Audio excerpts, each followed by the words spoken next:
안녕하십니까. 맨눈으로 세상의 흐름을 읽어드리는 와이타임스 정세 분석의 주북일입니다. 시진핑 주석의 3연임을 위한 핵심 프로젝트였던 공동부유가 결국 좌초됐습니다.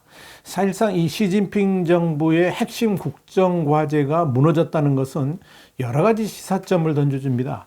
중국 공산당 기관지인 인민일보는 22일 사설격인 인민논단 코너에서 이 공동부유 실현은 점진적으로 추진해야, 이런 제목의 칼럼을 실었습니다. 인민일보가 이 시진핑 주석의 핵심 어젠다인 공동부유 정책에 이 사실상 반기를 들고 나선 셈이어서 인민일보가 이런 논설을 게재하게 된 배경에 대해서 이목이 집중되고 있는 겁니다.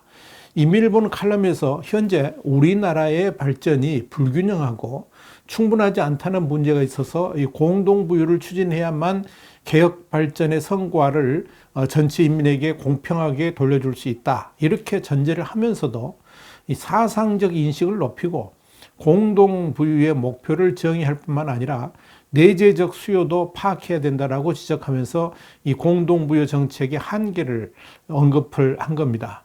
그러면서 이 인민일보는 공동부유를 실현하는 것은 동태적으로 발전하는 과정으로 이 수요와 가능성을 총괄적으로 고려해야 되고 목표가 확고부동하며 과정이 점진적이어야 된다 그랬습니다. 그러면서 이제 단계별 실행 전략이 필요하다라고 주장을 했습니다.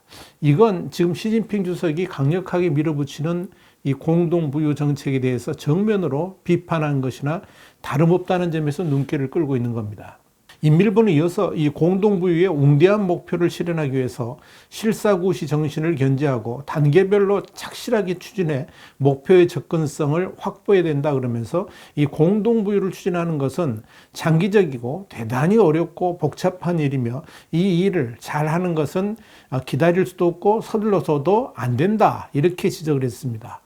한마디로 이 시진핑 주석의 이 공동부유 정책 밀어붙이기에 대해서 현실을 고려하지 않은 높은 목표를 제시한다든지 실천할 수 없는 약속을 해서는 안 된다라고 제동을 건 겁니다.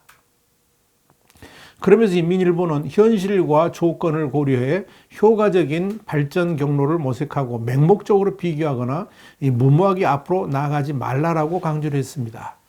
한마디로 인민일보의 논설은 충격적입니다.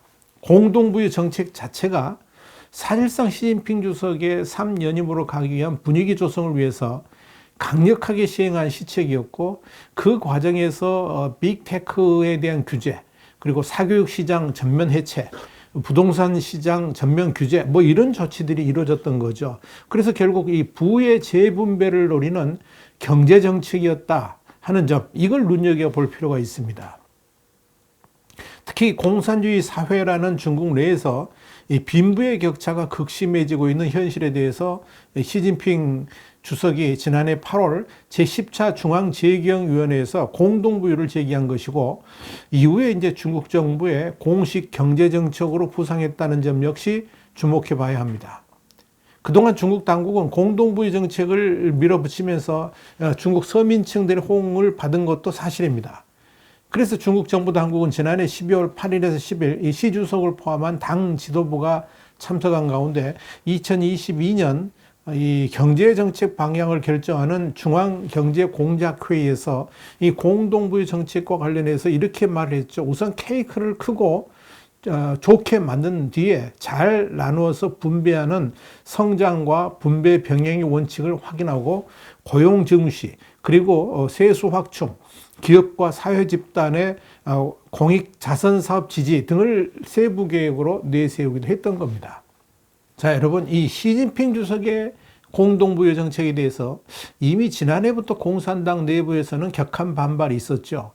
우리 신문은 지난해 10월 22일 거대한 저항 직면한 시진핑, 공동부유도 좌초하나, 이런 제목의 정세 분석을 보내드린 바 있습니다. 유튜브 동영상으로는 1098회 차를 보시면 됩니다.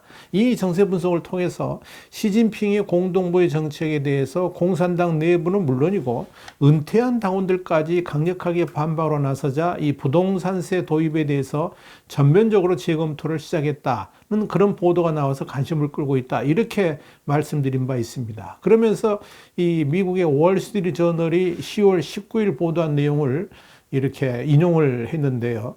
시진핑 주석이 국정 기조인 공동부유를 실현하고 중국의 부동산 거품을 잡기 위한 핵심 정책으로 부동산세를 전국적으로 도입하려 했지만 반대 여론이 워낙 강하고 역풍까지 일어나면서 후퇴할 수밖에 없는 상황으로 몰리고 있다라고 여러분께 정리를 해드린 바 있습니다.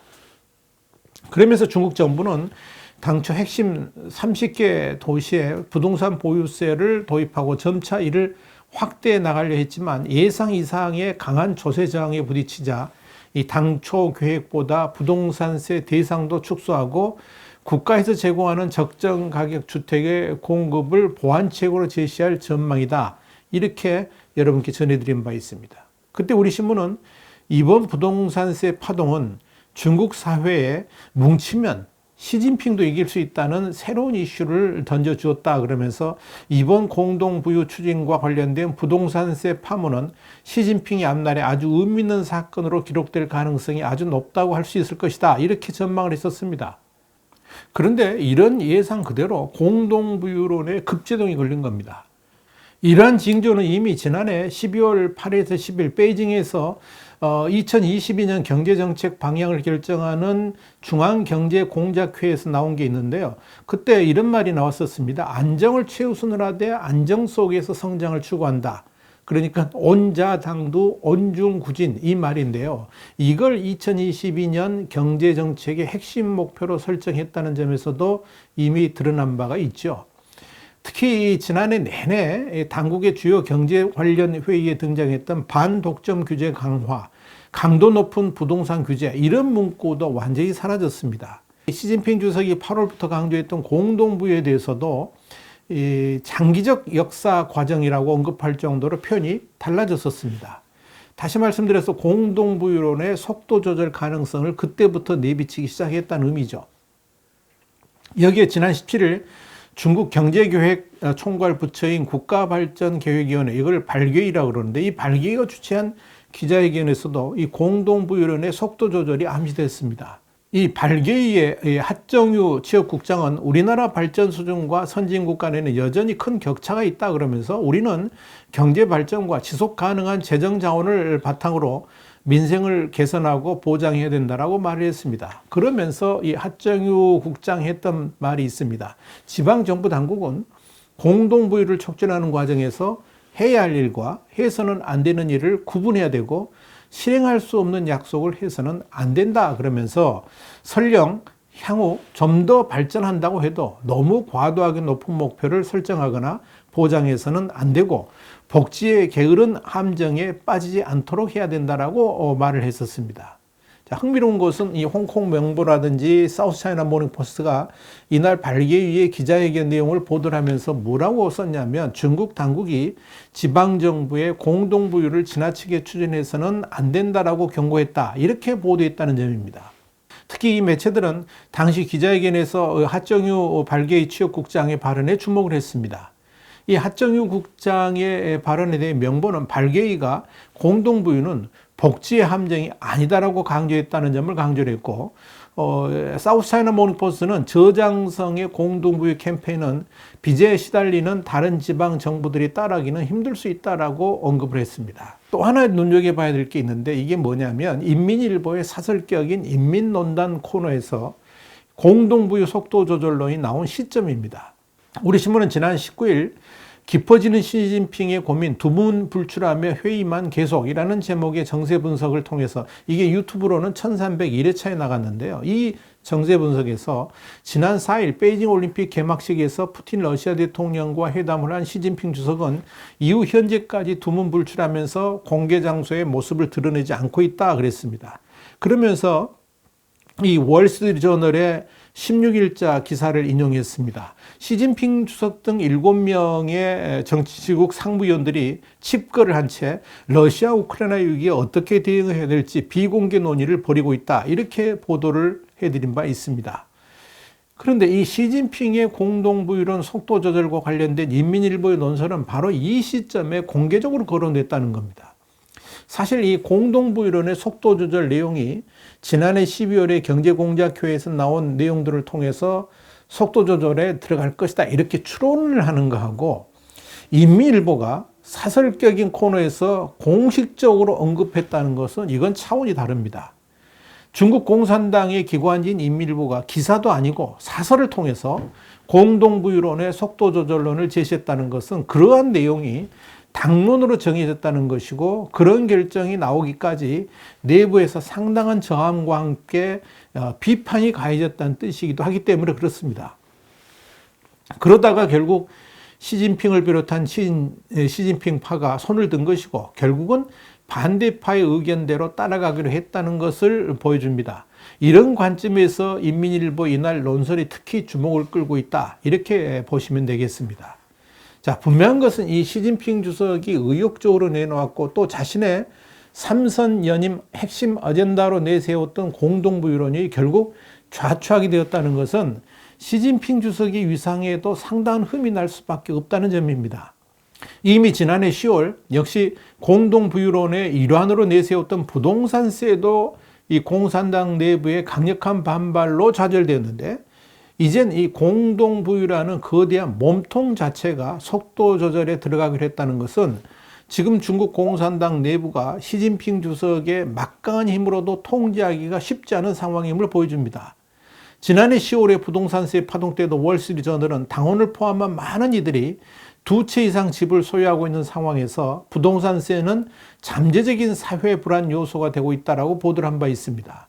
그런데 여기서 월스트리트저널이 언급했던 잠재적인 사회 불안 요소라는 내용이 뭐냐면 이게 주목을 끌었던 것은 시진핑 주석 체제에 대한 저항 내지는 도전 가능성을 내포한 것이기 때문에 그런 겁니다. 특히 전 인민을 위한 공동부유를 추진하는 시 주석이 다른 계층도 아니라 부자와 당원들의 반발로 물러섰다는 점은 지금 시진핑 주석 집권 체제의 한계를 드러낸 것이다. 이런 지적도 나옵니다. 사실상 이 공동부유 추진의 핵심 제호는 크게 민간기업과 중산층 이상의 부자들로부터 나온다는 점을 감안한다 그러면 지난해의 부동산세 파동이어서 역시 이 공산당 간부들이 주류를 이루고 있는 부자들의 반발이 극심했다는 것을 보여줍니다. 그런 관점에서 이번 공동부유론 파동은 중국 사회에 시진핑의 유세가 과연 언제까지 이어질 수 있을까? 이런 새로운 이슈를 던져주었다고 볼 수 있을 것이고요. 또 거칠 것 없이 나아가던 시진핑의 3연임 행보에도 일단 제동이 걸렸다라고 볼 수가 있을 겁니다. 참고로 소위 이 공산주의를 추구하는 중국의 경제적 불평등은 세계 최고 수준이죠. 송재윤 캐나다 맥마스터 교수에 의하면 중국 상위 1%의 재산 규모는 하위 50%보다 더 크다고 합니다.